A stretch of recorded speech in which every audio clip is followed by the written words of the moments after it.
कुरान पाक जी बेहुरमती करण ते दड़ो में तहरीक लबैक पाकिस्तान पारां दड़ो पिन्यारी पुल खां सुज़ुकी स्टॉप ताईं वॾी रैली कढी वई,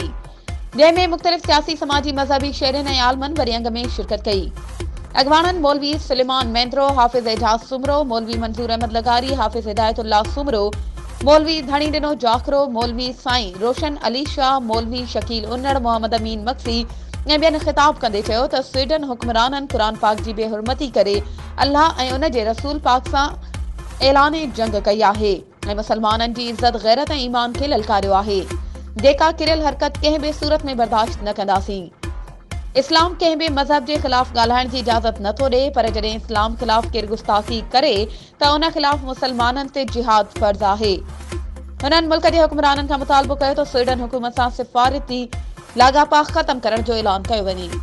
वधीक ख़बरुनि ऐं अपडेट्स जे लाइ असांजे चैनल खे सब्सक्राइब कयो ऐं हा, बेल आइकन खे प्रेस करण न विसारिजो त जीअं असांजी हर नई अचण वारी वीडियो तव्हां ताईं पहुची सघे।